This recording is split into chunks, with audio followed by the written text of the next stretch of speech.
गुरुदेव और माँ गायत्री के चरणों में कोटि कोटि नमन।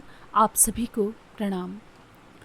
जब हम अनुष्ठान करते हैं तब हमें कुछ खास नियमों को मानना पड़ता है ताकि हमसे कोई त्रुटि ना हो जाए, कोई भूल ना हो जाए।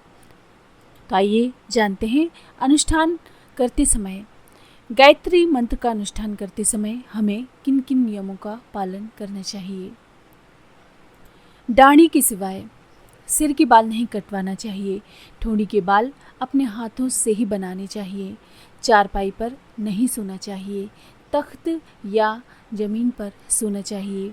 उन दिनों अधिक दूर नंगे पैर नहीं चलना चाहिए। चमड़ी के जूते के स्थान पर आप प्लास्टिक की, स्पंज की या अन्य तरह के जूते चप्पल का उपयोग कर सकते हैं। इन दिनों एक समय आहार, एक समय फलाहार लेना चाहिए। अपने शरीर और वस्त्रों से दूसरों का स्पर्श कम से कम होने देना चाहिए। एकांत में जप करते समय माला खुले रूप से जपनी चाहिए। जहाँ बहुत सारे आदमियों की दृष्टि पड़ती हो वहाँ माला को कपड़े से ढककर करना चाहिए या गौमुखी हाथ में डाल लेनी चाहिए। साधना के उपरांत पूजा की बची हुई अक्षत, धूप, दीप, नैवेद्य, फल, फूल, जल, दीपक की बत्ती, हवन की भस्म आदि को ऐसे ही यहाँ वहाँ नहीं फेंक देना चाहिए जहाँ वो पैरों तले कुचली जाए। उन्हें किसी तीर्थ, नदी, जलाशय, देव मंदिर, कपास, जौ, चावल के खेत आदि पवित्र स्थानों पर विसर्जित कर देना चाहिए। चावल चिड़ियों के लिए डाल देना चाहिए। नैवेद्य आदि बालकों को बांट देना चाहिए, यानी प्रसाद। जल को सूर्य के सम्मुख अर्घ दे देना चाहिए। वेदोक्त रीति की यौगिक दक्षिण मार्गी क्रियाओं में और तंत्रोक्त वाम मार्गी क्रियाओं में अंतर होता है। योग मार्गी सरल विधियाँ पूज्य गुरुदेव ने अपनी पुस्तक में लिखी हैं। उनमें कोई विशेष कर्मकांड की आवश्यकता नहीं होती।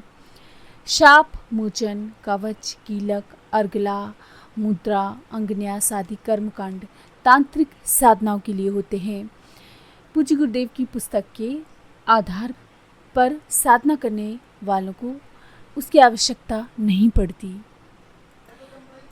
गायत्री का अधिकार ब्राह्मण, क्षत्रिय, वैश्य इन 3 द्विजातियों को है।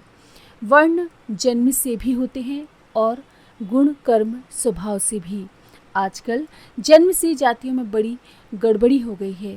कई उच्च वर्ण समय की फेर से नीच वर्णों में गिने जाने लगे हैं और कई नीच वंश उच्च कहलाते हैं। वहाँ अधिकार के संबंध में कुछ गड़बड़ी की आशंका हो, वहाँ अपनी स्थिति के बारे में शांति कुंज हरिद्वार से निर्णय कराया जा सकता है। वेद मंत्रों का सस्वर उच्चारण करना उचित होता है, पर सब लोग यथा विधि सस्वर गायत्री का उच्चारण नहीं कर सकते। इसलिए जब इस प्रकार करना चाहिए कि कंठ से ध्वनि होती रहे, होंठ हिलते रहें, पर पास बैठा हुआ व्यक्ति भी स्पष्ट रूप से मंत्र को सुन न सके। इस प्रकार किया हुआ जप स्वर बंधनों से मुक्त होता है। साधना की अनेकों विधियां हैं। अनेक लोग अनेक प्रकार से करते हैं। अपनी साधना विधि दूसरों को बताई जाए तो कुछ न कुछ मीन मेख निकाल के संदेह और भ्रम उत्पन्न कर देते हैं। इसलिए अपनी साधना विधि हर किसी को नहीं बतानी चाहिए। यदि दूसरे मतभेद प्रकट करें तो अपने साधना गुरु को ही सर्वोपरि मानना चाहिए। यदि कोई दोष की बात होगी तो उसका पाप या उत्तरदायित्व उस साधना गुरु पर पड़ेगा। साधक तो निर्दोष और श्रद्धायुक्त होने से सच्ची साधना का फल ही पाएगा। वाल्मीकि जी उल्टा राम का नाम जप करते सिद्ध हो गए थे। गायत्री साधना माता की चरण वंदना के समान है। ये कभी निष्फल नहीं होती, उल्टा परिणाम भी कभी नहीं होता। भूल हो जाने पर अनिष्ट की कोई आशंका नहीं होती। इसलिए निर्भय और प्रसन्न चित्त से उपासना करनी चाहिए। अन्य मंत्र अविधि पूर्वक जपे जाने पर अनिष्ट करते हैं, पर गायत्री में ये बात नहीं है। वो सर्व सुलभ, अत्यंत सुगम और सब प्रकार सुसाध्य है। हाँ, तांत्रिक विधि से की गई उपासना पूर्ण विधि विधान के साथ होनी चाहिए, उसमें अंतर पड़ना हानिकारक है। जैसे मिठाई को अकेले अकेले ही चुपचाप खा लेना और पास के लोगों को से न चिखाना बुरा है, वैसे ही गायत्री साधना को स्वयं तो करते रहना, पर अन्य प्रियजनों, मित्रों, कुटुंबियों को उसके बारे में प्रोत्साहित ना करना एक बहुत बड़ी बुराई तथा भूल है। इस बुराई से बचने के लिए हर साधक को कोशिश करनी चाहिए और अधिक से अधिक लोगों को इस बारे में प्रोत्साहित करना चाहिए। कोई बात समझ ना आती हो या संदेह हो तो शांति कुंज हरिद्वार में आप पत्र भेजकर उसका समाधान पा सकते हैं। माला जपते समय सुमेरु माला के आरंभ का सबसे बड़ा जो दाना होता है, उसका उल्लंघन नहीं करना चाहिए।